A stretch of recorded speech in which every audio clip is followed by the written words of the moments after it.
You see, shows how William Blake thought of few people. And he represents that hope for England in this poem that I had about you people. As I had told you that England is the heart, and the heart has to be first of all established. Otherwise, Sahaja is not going to be established. Now the people who live in this country are least believing, I think, in William Blake, as you all do. That's our solicitor. Very clearly what hopes William Blake had. He could see the vision very clearly, and he said that England has to become the Jerusalem. In Sanskrit language, it's called as Tirtha. Tirtha means a pilgrimage place, place where pilgrims come in.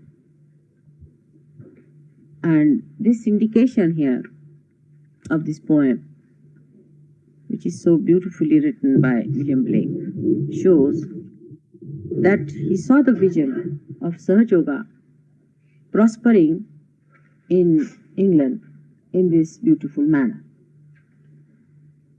But as it is,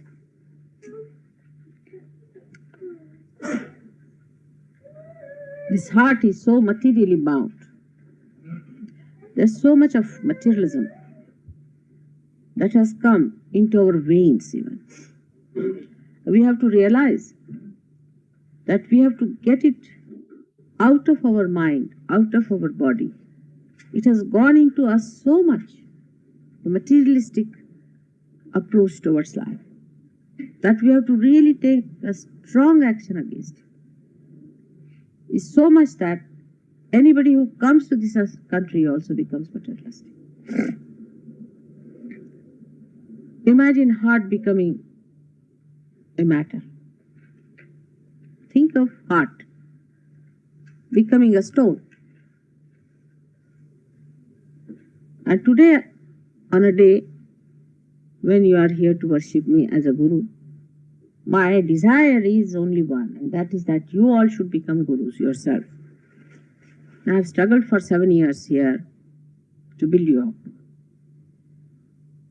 And all the struggle that is described has been done single-handed to begin with, and then so many of you joined me. But when you join me, you have to realize that you have to really transform yourself.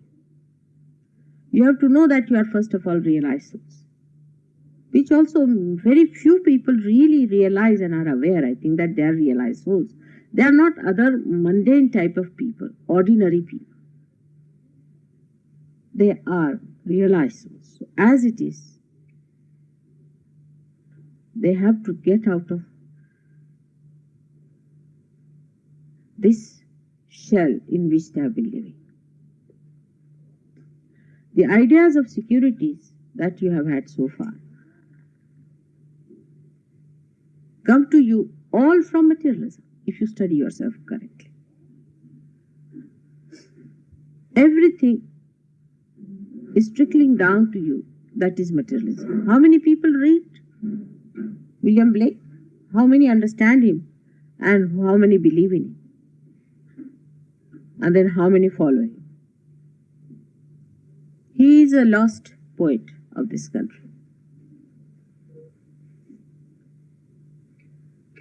After getting realization, unless and until the people of England understand that they have to completely transform themselves into a new awareness of understanding that you are now realized souls, you are part and parcel of the whole and you are aware of it.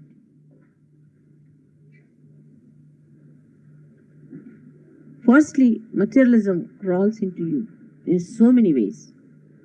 Because there has been industrial revolution, people have created many things.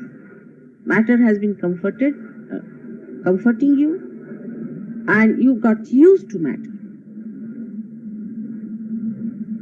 You just can't do without it. A small thing, say, for example, you must have a paper napkin, or you must have a glove. This is the minimum of minimum. But see, how many countries use these things? How many people in the world use these things? It is not needed for body. By this over-preservation of yourself and by this domination of matter upon yourself, you have really become delicate darlings, absolutely delicate darlings. Like if you go to Himalayas, take it. I went to Bhawali and other places like Nainital. They are all the time colder than London. There are peaks which are all the time covered with snow. And the people there never use shoes or socks. Never. They take their baths every day with cold water. Every day. You'll be amazed, every one of them. They have rosy cheeks. They are not pale. They are healthy people. Their women folk carry all the good, all the way up the hill. God has made your body in such a way that it can bear up lots of things. Of course, now suddenly an Englishman cannot become a pahadi, means a man living on the hills. That I understand. You cannot say. But gradually try to give up certain things that you think so important in life. Try. One day it may pain, second day it may pain. Because unless and until you make really great effort to get rid of materialistic body and mind, you cannot be all right. And this is the biggest stumbling block for the Western seekers. You have to get out of that cocoon, as I said. The whole transmutation has to take place. Every time you ask anyone who is catching state, how can you become gurus? I mean, your guru can live in whatever conditions. As I told you the other day, now there are some Indians here, ask them if they can wash their hands in wash basins with filling the water in it. Ask any Indian. They just can't do it. They can't use paper only. They just can't live with the paper. They just can't live like that. Impossible. I can't think of one Indian who can do that. Even in the poorest condition. In England, they cannot. They might have lived here for 25 years, I can assure. They just can't do it. They can't live without baths. You may tell them 100 times that you take your bath once a week. It's impossible. 2 weeks is out of question. They will die. Even if they have got lung cancer, they will take. But you have seen me, how much I can adjust. Though all my life I've lived in India. I can live in under any circumstances. I can live in Indian villages. In any circumstances I can live. So the other day also I told you, and again I tell you, first of all, get out of you this mala, this filth of materialism. Indians also become materialist when they come to India. For them, money is important, nothing else. They have no time for anything else but for money.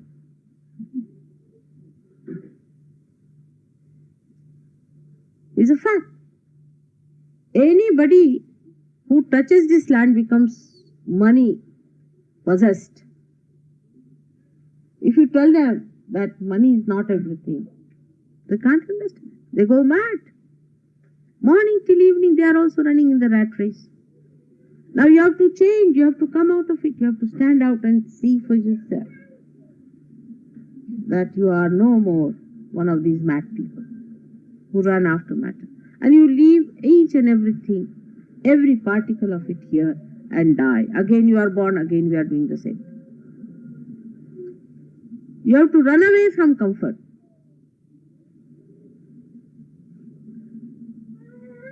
You must learn how to overcome your comforts. You must train your body.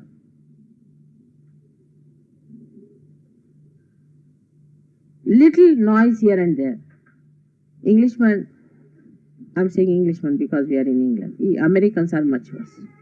Any noise, 50% would die with any blasting they hear, just by hearing. They are so sensitive. I mean, they have made their bodies, that everything so sensitive that they are really dainty darlings. And can you imagine, read the second part of it loudly. Second part of it, you just read it. And are you going to do with that? Where is the second part now? Come in, just read it. Read it out loudly and see for yourself, with these dainty darlings, how am I going to do this? Bring me my bow of burning gold. Bring me my arrows of desire. What is going to happen? You have no hands. Bring me my spear, O clouds unfold. Bring me my chariot of fire. Of fire? You can't sit even on a chariot. Really, because it shakes. And you have to hold it tight and you have to stand erect with it. I will not cease from mental fight, nor shall my sword sleep in my hand, till we have built Jerusalem in England's green and pleasant land. I think better give swords into everybody's hand. Let's see how many can hold it straight. You see, Sahaja Yoga is not a simple thing like dishwashing. It's a very serious thing. And on certain things, you are very well equipped. But on certain things, where you are not equipped, that must be sustained. Your strong points are your strong points. So forget about them. Whatever are your weak points, hit them. I mean, mentally, you are very well equipped. I have to argue with you, I will give up. I really can't. Because you're very knowledgeable people. You have read all the books of the world. You are overread. You are too great. But as far as your body is concerned, your body is a slave of matter. In a way, your mind is also slave of matter. So to understand that we have to be great gurus, first of all, a guru has to go through a great discipline of self-emancipation. Self-emancipation. Great discipline is needed. And the great discipline of self-emancipation is, first of all, we must get rid of the idea of comfort. You can't sit on the chair? All right. You can't sit on a particular chair? Sit on that chair every day, till that chair breaks completely. You cannot sit on the ground? Sit on the ground every day. You can't live without one thing? Try to do that. That's how you make your body all right. Make your body your slave and not you the slave of the body. Because if you have to become the guru, your body should be such that it should just adjust everything that you want to do, otherwise what's the use? Imagine you have a car which you cannot handle. Will you sit in such a car? You will bash yourself and bash others also. And that's what you are doing. One has to realize that to overcome this material drag upon yourself, you have to work it out on yourself. Then, once you have controlled this minimum of minimum, that you can sleep anywhere you feel like. Try to sleep on the ground for a while. That you may do for suntan. And people cannot resist all this nonsense. Because these are ideas put into you. They have exploited you. They have told you that this should be done, that should be done, this is necessary, that is necessary. They have to sell their goods. Try to sometimes fast. I have prohibited Indians from fasting. Because what they do is to fast. At the slightest pretext, they will fast. I mean, as it is, there is dearth of food in India, so they fast. What is the need for them to fast? But here, it is necessary that people should learn to fast and should not get attracted towards food so much. I mean, the attraction towards food also is a sign that your senses are just driving you mad, isn't it? Think of it. Now, separate yourself from your senses and see how it drives you mad. First of all, the body. Then the senses we should attack. The biggest enemy we have is our own tongue. It acts in two ways. One is the taste. Food. Taste. And the second way it attacks is the way we talk. Either we don't talk, and when we talk, we just hit. We cannot be kind. We cannot be compassionate. We cannot communicate our heart to him. Control your tongue. First of all, try to control your tongue on those things. Two things. You want to eat a cake? Then don't eat cake for a year. This is the only way you can train your tongue, I really tell you. Now, if you say something harsh all the time, say you have a way of speaking, some sort of abuse or a method of speaking, try to change it. Try to change. Try to make your speech a sweet one. Make it a beautiful one. Attractive. You cannot be a guru in Sahaja, I can tell you, with a sharp tongue. Those gurus are finished. We had gurus before. They used to just sit with a big stick in the hand. Anybody coming first, they would give 25 nice ones. Still the fellow would stick on. Then they would shout, all right, now come closer to me. Then they may slap him twice. If he could bear that, I mean, they could go to any limit of torturing their disciples. They would put the disciple upside down in a well and pull him up and again dip him down, pull him up, dip him down 11 times. And still if he survived, then he would have. They used to take physical tests. I mean, their disciples had to be really wrestlers, very healthy people, having lot of resistance and stamina. Otherwise they would not take. And they said,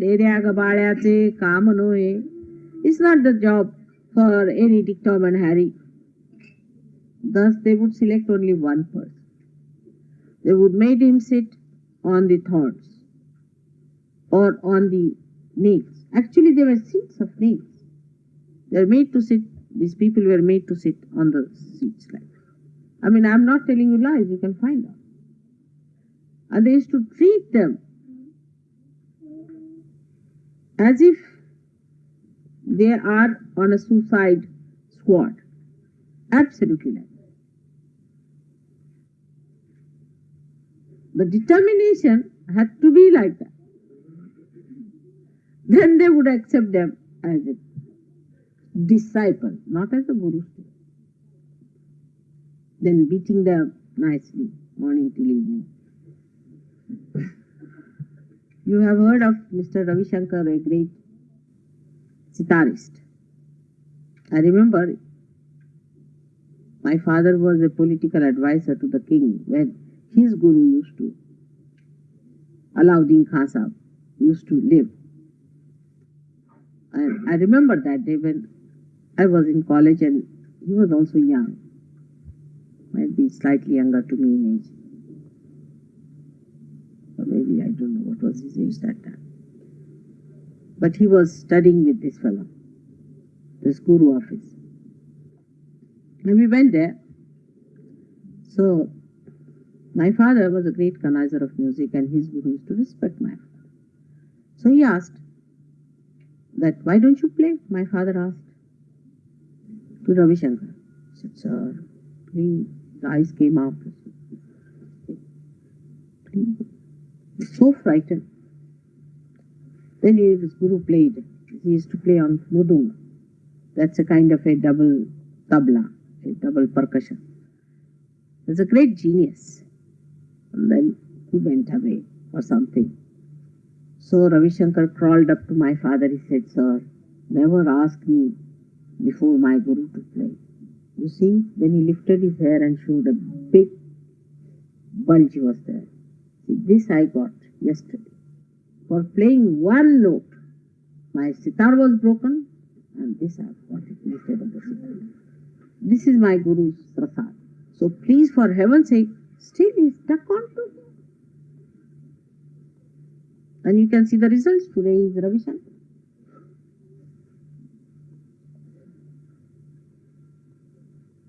But you have a guru who is a mother. I never hit you. I don't think I've hit anyone. You got your realization. In all my compassion, I looked after you. I've given you compassion. I've never asked for anything. Nor have I complained for anything or asked for anything. I've been extremely, extremely, extremely patient. So you have to be my prototype.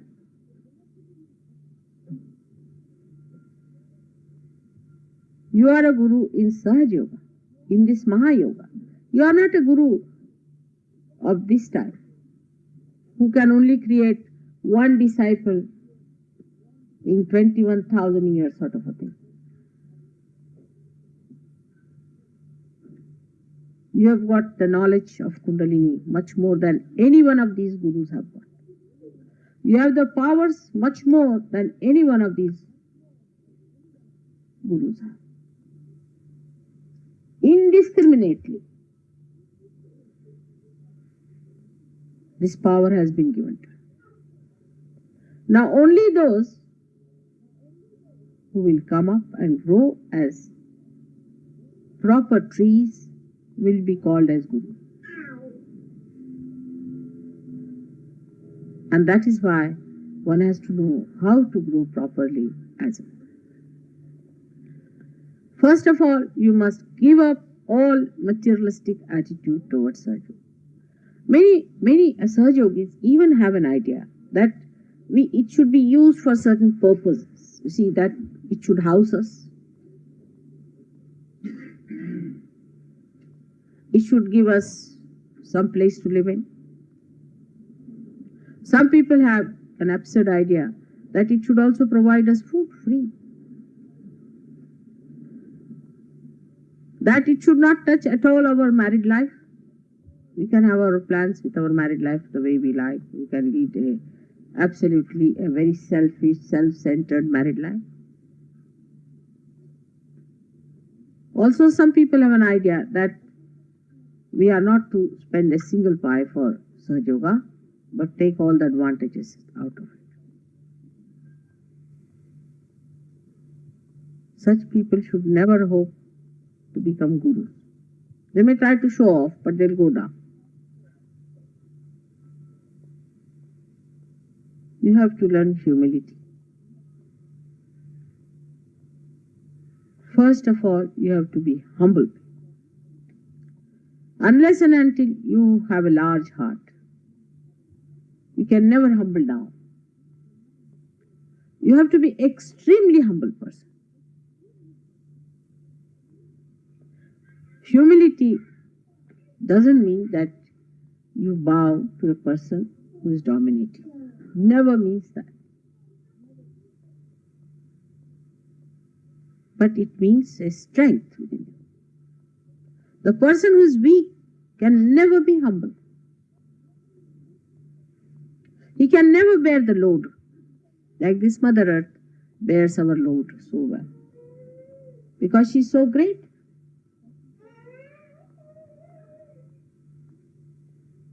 You have to be strong enough within yourself.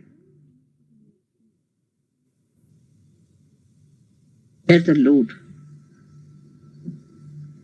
of your disciples, of people who try to follow you. Humility should be that I was like them, absolutely like them. I was nothing. Without Sahaja, what was I? I mean, you may be the governor of some place, all right, so what? Before God's eyes, what are you? Nothing. Nobody knows who you are. You may be having cars and anything. You might be a very educated anything. What does it matter in the name of God? You have known that saints have not been so educated. Christ never went to any university, did he? All these ideas that we have got of our greatness must be absolutely made zero. The greatness is in humility and sweetness. Speak something that will be dear to others, would be appealing to them in a proper, discriminating, diplomatic manner. Some people in the name of honesty just are sadistic or useless. You can talk to people nicely, say something in such a way that they feel attracted towards you, that they feel that there is complete humility, that you accept them as they are.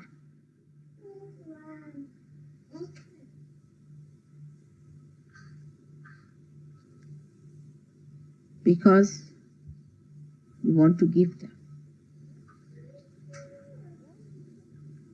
All kinds of subtler arrogance also develops in people. I've seen, I can't understand that how people develop this kind of arrogance. Like supposing somebody knows how to do the puja. Take an XYZ. He becomes arrogant. If somebody knows some Sanskrit, he becomes arrogant. If say somebody comes to see me oftener than others, she becomes arrogant. Somebody manages a hall, he becomes arrogant. Or somebody programs something, he becomes arrogant. Anything you do, first thing happens in your tongue, you develop a big ego like that. You become a sharp-tongued person. Cut your tongue many a times. Punish it. It has no business to be like that because it is not going to serve the purpose for which it is there. A guru's vani is so great that every word he speaks is a mantra. Every sentence he says opens a complete universe. It should be that powerful and that beautiful, not to close down anybody's heart. You speak to someone, the another person says, oh God, never see his face. Sahaja Yoga depends on you more than it depends on me. You have to change. You have to change yourself very much more. Just by taking up some sort of a role or assuming something great, you are not going to progress at all. Supposing a little bush says, I am a tree, will it become a tree?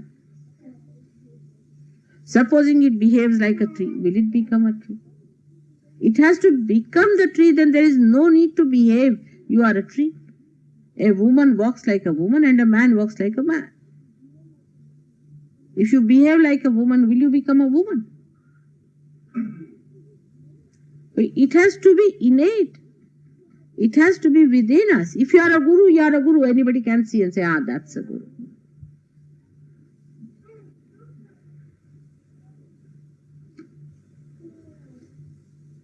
Then you can do lots of things.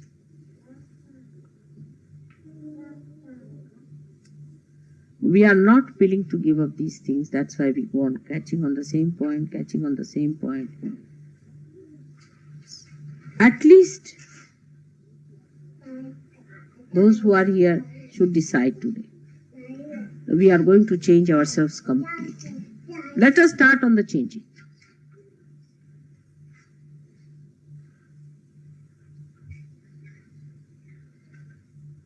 We meet others, we greet others, talk to them. We should be able to talk. There are some people who just don't know how to talk. They just don't talk. They are all the time. Never heard their voice. If they telephone, I can't even recognize because I had never heard their voices before. You must talk. Open out. What is there to have fear? Humility doesn't mean fear. It means complete love. You must talk, open out, be interesting.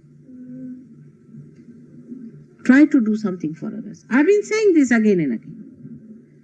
You have to all become gurus. I am just a mother. And mother is the first and the last guru for everyone.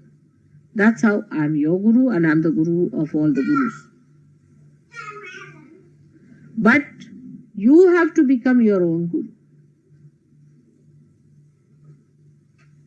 And for that, you have to think that you have to hold swords in your hand. Not only to hold swords in your hand, you have to teach others to hold the swords. What should be the character of that man who has to guide others? He himself cannot hold the sword in his hand. What is he going to teach to others? You just tell me that. No, it's a simple question. At least you should have that personality that can hold the sword in that.